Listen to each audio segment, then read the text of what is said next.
Okay, I can see the majority of people have actually joined us now. So thank you so much for everybody for joining us this morning for our virtual information session for our University Climate Ambassadors program, specifically actually for May the 6th.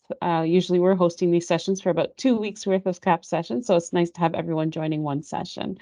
My name is Hoda. I help manage the CAP program and the school program, along with my colleague on this call, Dean, who helps manage the universities. And he's been in touch with Julia from your university to help us organize this wonderful CAP session on Saturday, May the 6th.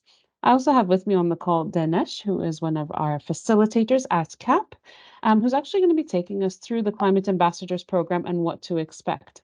This is an initiative that's been created by the Ministry of Climate Change and Environment in collaboration with us here at Expo City Dubai.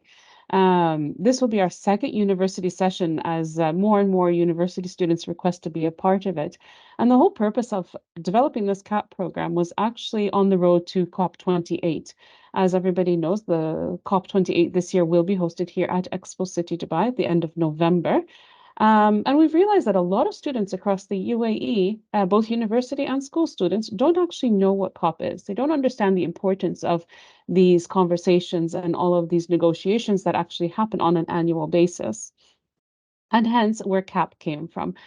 So it is a simulation session where students actually get to be a part of the negotiations and basically simulate an entire COP session, a normal COP session.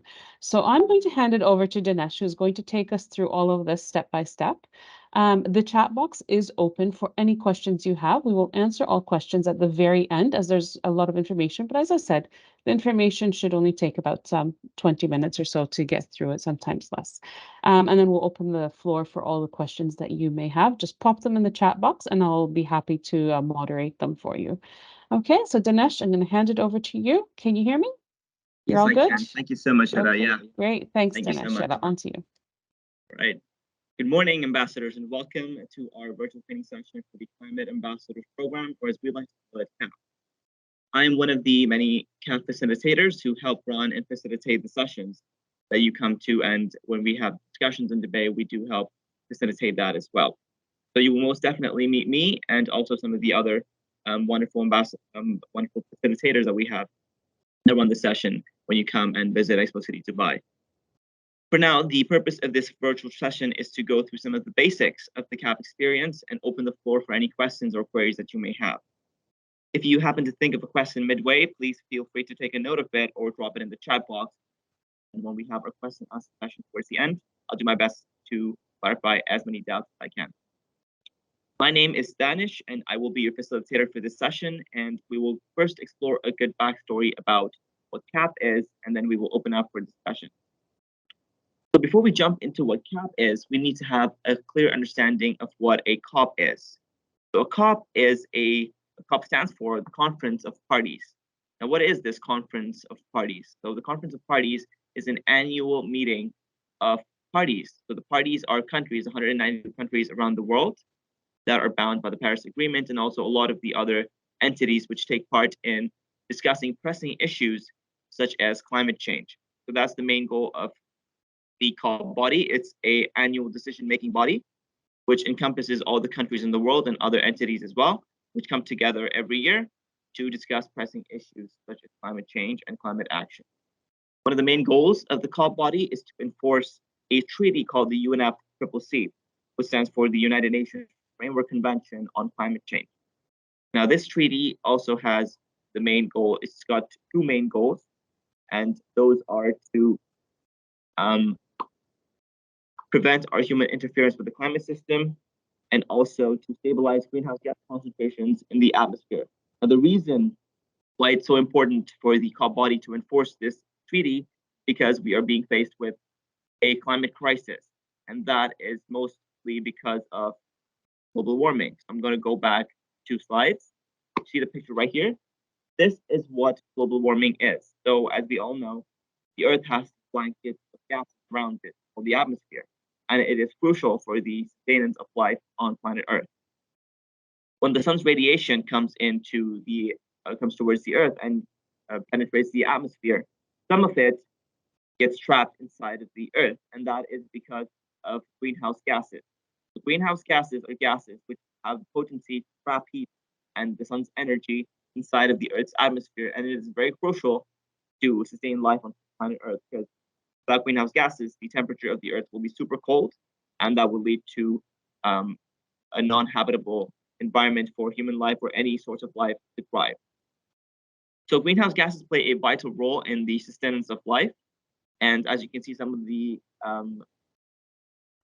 heat rays and the sun's energy that gets into the Earth, some of it gets trapped by the greenhouse gases, the other is left out, back outside the atmosphere. But what we're doing is, because of our livelihoods and the way we live and our lifestyle, we have a lot of greenhouse gases that are being emitted by us into the atmosphere, thus increasing the concentration of greenhouse gases in the atmosphere, which then again leads to excessive trapping. So too much of anything is not that good. So because of the excessive greenhouse gases, a lot of heat is being trapped into the Earth's atmosphere, and the temperature of the Earth has risen up to about 1.5 degrees Celsius above the pre-industrial levels, which is, in a lot of ways, it might not sound that big on paper, but it actually has a very big impact on a lot of things when it comes to the global environment. So that is the big issue with global warming. As the temperatures of the Earth rises, it leads to a lot of cascading effects like global warming, melting of ice caps, extreme weather events, a lot of forest fires, stuff like that. And that is causing a big issue to all the normal functioning of our environment. Going back to our topic, this right here is the COP timeline. So COP is an annual event, as I stated earlier, and the first ever COP meeting was held in Berlin in 1995, and it was called COP1. And 28 years later, COP28 will be held right here in Expo City, Dubai. Now that we have a good understanding of what COP is, we're going to jump into what CAP, or the Climate Ambassador Program, is. The purpose of the Climate Ambassador Program is that it's an initiative by the Ministry of Climate Change and Environment to stimulate a COP negotiation series through an immersive role-play session. Your roles as students would be to assume the roles of climate action ambassadors for a specific country, and then you will have to discuss with the other ambassadors and come up and brainstorm a lot of the innovative solutions that can help either adapt to or mitigate climate change completely. The teachers also have a role here, and that is to observe the students and their discussions, and then take their outcomes back to the schools or universities, and then incorporate that into curriculum. Our role as the chair, vice chair, and mock ambassadors is to help facilitate the session, help you out with your discussions and debate. We also help the students come up with ideas, and we also help put that down into proper format in the form of an action plan, and then you, the groups as the climate action ambassadors, will then come together to vote on which action plan addresses the climate issue the best. What exactly happens at CAP? So as country ambassadors, you will learn about climate-related issues that affect the country. So you will be assigned a country per student, and that will be done on your end. Your teachers or your professors will do that for you. They will assign you a country per ambassador, and then you would have to come up with and learn about the climate-related issues that affect your country. Since climate change is a very diverse topic, it has a lot of substratas under its umbrella, it is going to be very hard to discuss about all of them in a single session. What we've done is we have divvied up climate change into 5 main agendas, namely carbon and greenhouse gas mitigation, clean energy transition, loss and damage, food security and climate change, and environmental health and climate change. So every day we will allocate one agenda for that day, and our discussions and all the innovative solutions that we come up with revolve around that very agenda. That helps us to make our discussions and our conversation more effective and enriched. These are the negotiation blocks. So when you come in for our session, you will be divvied up in 4 negotiation blocks. A lot of the actual negotiation blocks that participate in the actual COP meetings, there's a lot of them. There's a wide variety of negotiation blocks. For our session, we will be focusing on 4 main negotiation blocks, namely G77 plus China, the Arab states, the European Union, and the AOSIS, or the Alliance Small Island States. As you can see, we have under each and every one of these negotiation blocks, and each country will be assigned to a singular student. And bear in mind, you will not be assigned to a country as a pair or as a group, but one country per student. All right, so when you have your countries down, you will be doing research, and to help you with the research, we need to come up, the main aim of coming together for the Climate Ambassador Program is to formulate or come up with adaptation strategies or mitigation measures. Now, what are adaptation strategies and what are mitigation measures, and how do they tie into each other, and how are they different from each other? So when we're talking about mitigation, we talk about the ability to reduce greenhouse gas emissions in the atmosphere. So mitigation calls for completely cutting out the problem at its roots. So we're trying to get rid of the problem completely, and that is called mitigation. Whereas adaptation is our ability to adapt to the changing environment that we are experiencing. Climate change has changed a lot around us, and our ability to adapt, or the measures that we put into place to adapt to these changes, are adaptation measures. Whereas mitigation measures, they deal with completely mitigating and getting rid of the issues that arise as a result of climate change. How can I prepare? So how are you going to prepare for this session? First up, you start with the research on the effects. So when you find it, you need to do extensive research on the issues that the country faces for climate change, and also any means or any mitigation or adaptation strategies that the country has already implemented or is planning to implement, and also come up with your own ideas and solutions to help mitigate or adapt to the issues in that very specific country.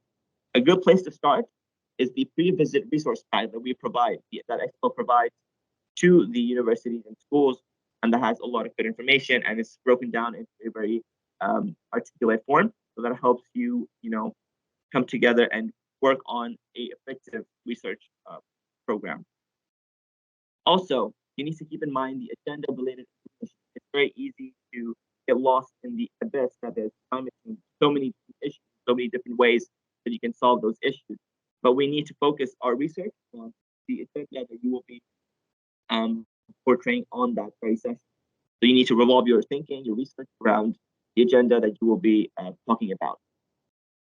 A good place to also look are country policies, because a lot of countries have different policies with regards to climate change, and you can go do a deep dive into your country's policies that can help you structure your information in a very good way as well. All of this prep work would help you have a really impactful discussion. But all you really need to have a discussion is the willingness to come in, open mind for climate change, passionately. Even if you're coming in with no prior preparation or research, your role as an ambassador is to keep the climate conversation going. And you really need to come in with that and bring your best self with plenty of imagination, come up with innovative solutions, and that will be good enough. So even though you won't have, even if you haven't done any research or you're not prepared when you come in for a session, don't worry about it, because we have breakout sessions in which you will be going into specific areas to do research and to discuss with fellow ambassadors on the issues that their country faces, and also to learn from them what they think would help adapt to or mitigate climate change. So it's a very fun and enriching experience, and I'm telling you, you would definitely love coming in, having a collaborative environment to work in, a very safe space to discuss pressing issues such as climate change.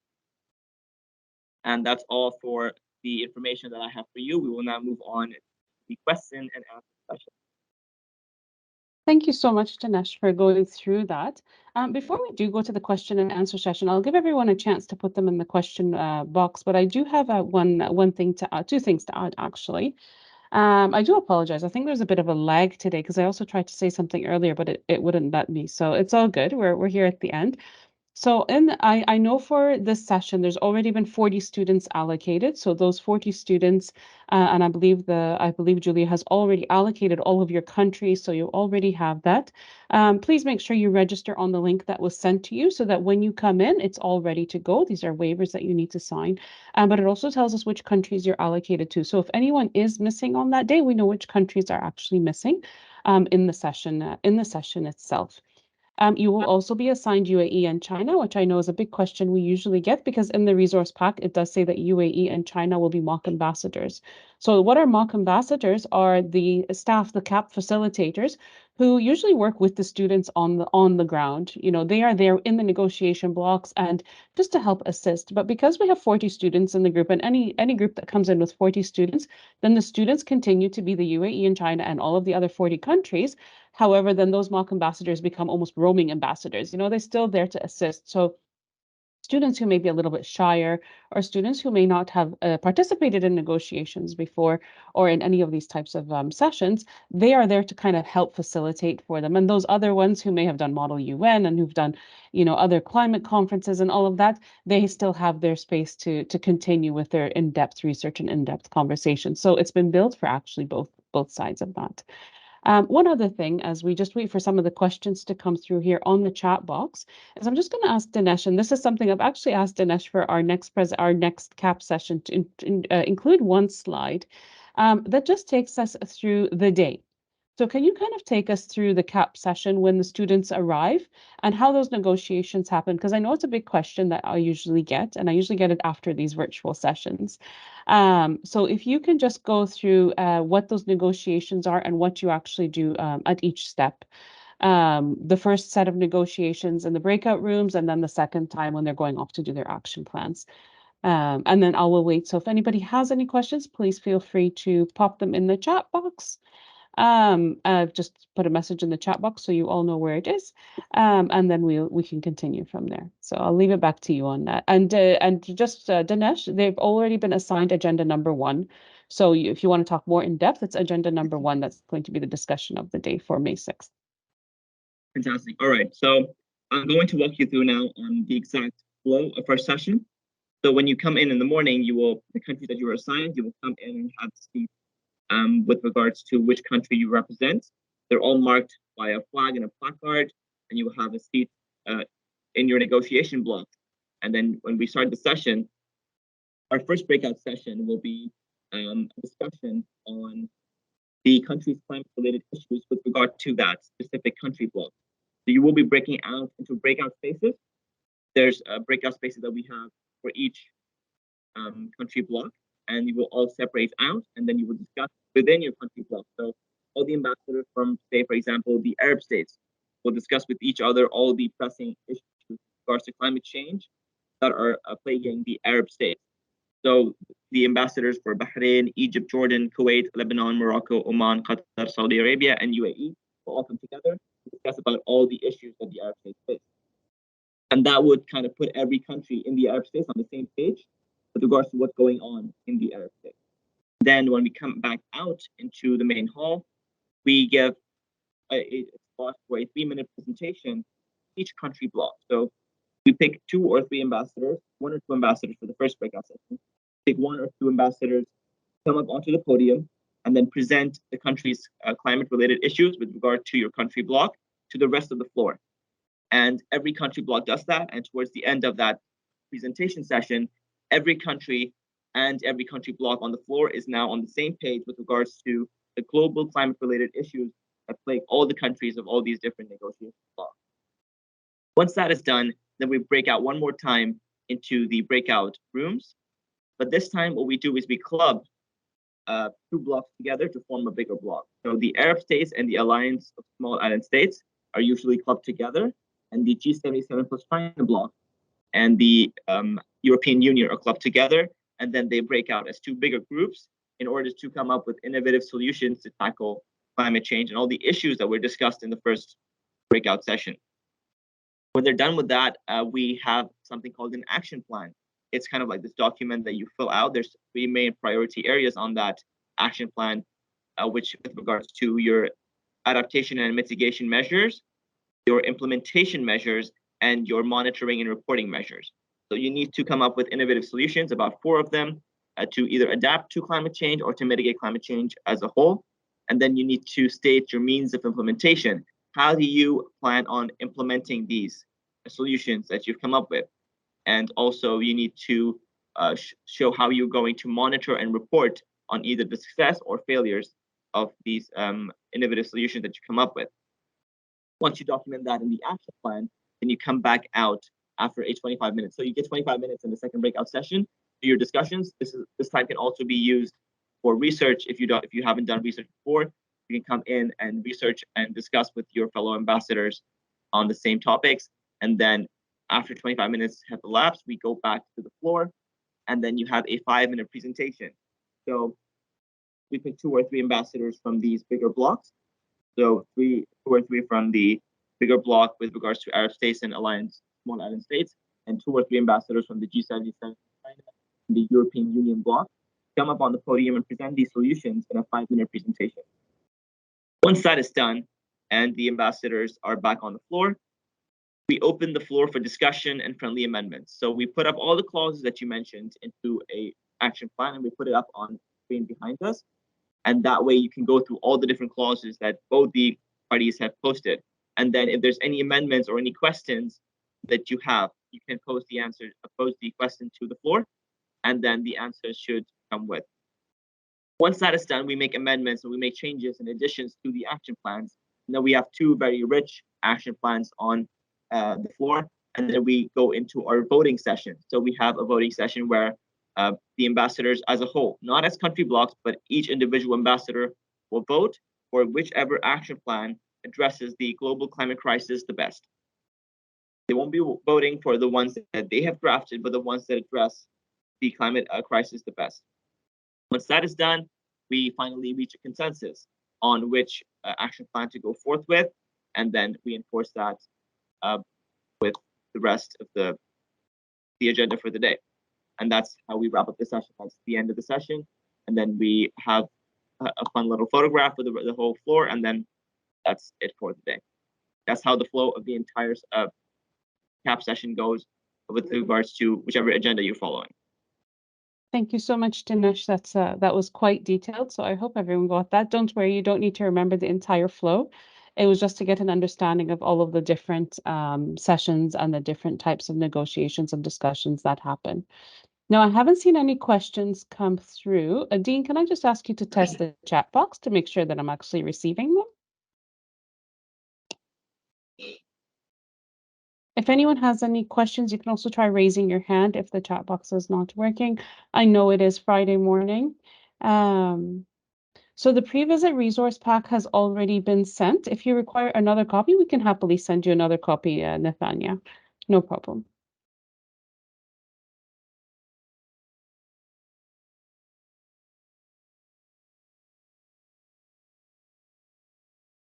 What we can do after this session is actually send everybody who's already registered. So you would have received a registration link from Julia. If you have already registered that, we can resend you the resource pack and the agenda for the day so that you have everything in one spot after this session. So we can only research one of these agendas, correct? So Dinesh, I know they've been assigned. So Julia, you've been assigned agenda number 1, which you should have already received, which kind of goes into it a little bit more detail. I mean, these are just the titles, but what we have sent has a little bit more detail about the depth of that topic. But Dinesh, if I'm not mistaken, I think a lot of the agendas do overlap, but they still come back to the main topic. So if you could just touch upon that, Dinesh. Yes, so when we talk about climate change, as I mentioned, it's a very diverse topic, but then every topic is also interlinked. But when we talk about the agenda for the day, for example, if, as Fidesz said, you have been assigned agenda number 1, which is carbon and greenhouse gas mitigation. So we will try our best to revolve our discussions around carbon and greenhouse gas mitigation. But if it does encompass something from the other agendas, it's fine, but we try our best to talk about just the agenda for the day. We do know that a lot of things link up in climate change, but we can also kind of bifurcate those. Concentration on the agenda, for example, carbon and greenhouse gas mitigation by itself is a very big agenda. So we can discuss all the topics when it comes to how are we going to stop the increase of GHG emissions, or what are cleaner types of fuel that we can incorporate into the energy sector, which will lead to lesser emissions. There's a lot of different things that we can talk about just with regards to carbon and greenhouse gas mitigation. So, for example, you have another agenda, as you can see, agenda number 4, which is food security. So that does have a bit of a difference. So when it comes to even say loss and damage, when it comes to carbon and greenhouse gas mitigation, which is your agenda, talking about something like food shortages would not be a topic that would be entertained in that session as long as it has a direct link to the first agenda, as carbon and greenhouse gas mitigation. So we will try our best to discuss and revolve our discussions underneath the title of the agenda for that day, which is carbon and greenhouse gas mitigation. Thank you so much, Dinesh, for that. Okay, so Nathania says thank you for the resource pack. But yes, if there's any other questions, and Julia says thank you very much. Yes, that's clear. So any more questions that we can answer? Now, I do know a lot of times these questions will come up as you kind of go through the resource pack in a bit more detail, as you go home and comprehend this information. It is a bit of an information overload. So feel free to drop us an email. You all have the university email. You can drop us the email at any time. Dean and I will get back to you as soon as possible with any questions you have, whether it's about the session itself, whether it's about the agenda, whether it's about the country, any questions that might come up as you're researching your topic, as you're kind of going through it in a little bit more detail.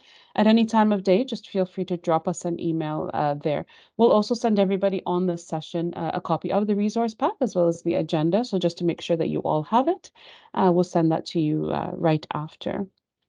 So if there's no more questions, then we've done very good for our session, for our timing. So thank you so much. What we'll do as well in the email is we'll drop you the location. I know there's a bus coming from the university, but in case you're driving, it's actually the same location as the bus. So we'll send you the location map so that you can very easily get to your spot. To your location, and we have staff on site who will assist you and bring you back. Oh, Dina has just dropped the resource pack here. He's actually put the link. He's made a shared link. So if anybody wants a copy of the resource pack, it is there. We're not necessarily sharing a recorded video of this, Sanya, but we can if you want. I have recorded the session so that we can edit it and have it ready. We had a good 15 minutes of trialing before you all came into the room. So we will have it edited and maybe we can send everybody a copy of the video for you next week if you'd like. Okay. Again, any questions, feel free to email us. I'll put Dean will pop the university email address for you as well in the chat box. So that if anyone has any questions, the resource pack link has been also put into the chat box for you, which you can still access, I believe, after this call as well. So thank you so much for everybody for attending today. And if anyone has any questions, email us, but do enjoy your weekend and enjoy the rest of your day. I know all of you are off today, so please do enjoy your day. Thank you and have a wonderful time. And thank you so much, Dinesh, for taking us through all of that. Thanks. I'm looking forward to meeting all the wonderful ambassadors on our session on 6th of May, if I'm not wrong, right? Thanks. Yes, it's on the 6th of May. So great. Okay, thank you so much, everybody.